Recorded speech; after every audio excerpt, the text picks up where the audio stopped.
আসসালামু আলাইকুম। দেশ বিদেশের সর্বশেষ স্পোর্টস আপডেট নিয়ে বিয়ন্ড বর্ডার স্পোর্টসের নিয়মিত আয়োজন sports bulletin powered by beyond border study upload. আর এই আপডেট নিয়ে আপনাদের সাথে আছি আমি সুমাইয়া জাহান সামান্থা। চলুন দেখে নেই আজকের স্পোর্টস আপডেট। নারী এশিয়া কাপ রাইজিং স্টার্সের প্রথম ম্যাচে জয় দিয়ে শুরু করেছে বাংলাদেশ। আগে ব্যাট করতে নেমে সবকটি উইকেট হারিয়ে 115 রান করে বাংলাদেশ। তবে পরবর্তীতে শ্রীলঙ্কা 111 রানে গুটিয়ে গেলে 4 রানের জয় পায় বাংলার মেয়েরা। আগামীকাল শুরু হতে যাচ্ছে 2 দিনব্যাপী inter university table tennis fest 2026, যেখানে পুরুষ ও মহিলা বিভাগে দেশের 30টি সরকারি ও বেসরকারি বিশ্ববিদ্যালয়ের প্রায় 200 জন খেলোয়াড় অংশ নিচ্ছেন। ত্রয়োদশ জাতীয় সংসদ নির্বাচনের মাঝেই সামাজিক মাধ্যমে ছড়িয়ে পড়ে মন্ত্রিসভায় যুক্ত হচ্ছেন সাবেক ক্রিকেটার তামিম ইকবাল। পরবর্তীতে এ খবর পুরোপুরি অস্বীকার করে ভিত্তিহীন সংবাদ প্রচার থেকে বিরত থাকার অনুরোধ করেছেন তিনি। টানা তৃতীয় জয় তুলে নিয়ে টি-20 বিশ্বকাপে শেষ 8 নিশ্চিত করেছে ওয়েস্ট ইন্ডিজ, যেখানে আগে ব্যাট করে 8 উইকেটে 133 রান তোলে নেপাল। জবাবে 9 উইকেট ও 28 বল হাতে রেখেই জয় পায় ওয়েস্ট ইন্ডিজ। অবশেষে আল নাসরের হয়ে মাঠে ফিরলেন ক্রিস্টিয়ানো রোনালদো। শনিবার আল ফাতেহের বিপক্ষে মাঠে নেমে 2-0 ব্যবধানে 18 মিনিটে গোল করেন তিনি। এ জয়ে সৌদি প্রো লিগ টেবিলের দ্বিতীয় স্থানে উঠল আল নাসের।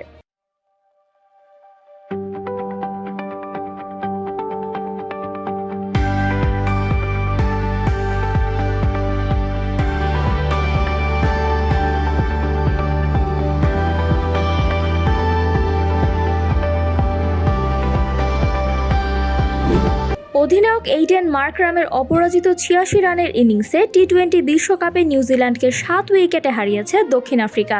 আগে ব্যাট করে 175 রান তোলে নিউজিল্যান্ড। জবাবে 17 বল হাতে রেখেই জয় নিশ্চিত করে দক্ষিণ আফ্রিকা। কোপা দেল রেতে আতলেতিকো মাদ্রিদের বিপক্ষে 4-0 গোলে হারের পর রেফারিং নিয়ে অসন্তোষ জানিয়ে স্প্যানিশ ফুটবল ফেডারেশনের কাছে অভিযোগপত্র পাঠিয়েছে বার্সেলোনা। এছাড়া ভিএআর ব্যবহারে অসঙ্গতির কথাও তুলে ধরেছে তারা।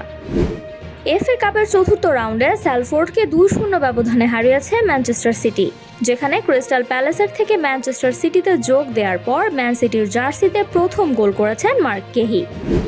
চলমান টি-20 বিশ্বকাপের মাঝেই ডি গ্রুপের শেষ ম্যাচে পিতৃত্বকালীন ছুটিতে থাকবেন নিউজিল্যান্ডের পেসার লকি ফার্গুসন। আজ এক বিবৃতিতে বিষয়টি নিশ্চিত করেছে নিউজিল্যান্ড ক্রিকেট।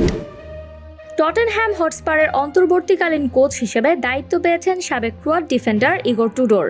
টানা ব্যর্থতার জেরে গত বুধবার কোচ টমাস ফ্র্যাঙ্ককে ছাঁটাই করে দেয় টটেনহ্যাম। এর 3 দিনের মাথায় গতকাল টুডোরকে মৌসুমের বাকি সময়ের জন্য নিয়োগ দিয়েছে ইংলিশ ক্লাবটি। এই ছিল আমার হাতে থাকা সর্বশেষ স্পোর্টস আপডেট। এছাড়াও আমাদের সাপ্তাহিক cricket analysis show the analyst angle এবং football show the football inside দেখার আমন্ত্রণ জানিয়ে বিদায় নিচ্ছি আমি সামান্থা। আরও আপডেট পেতে সাবস্ক্রাইব করুন আমাদের ইউটিউব চ্যানেল এবং ক্লিক করুন বেল আইকন।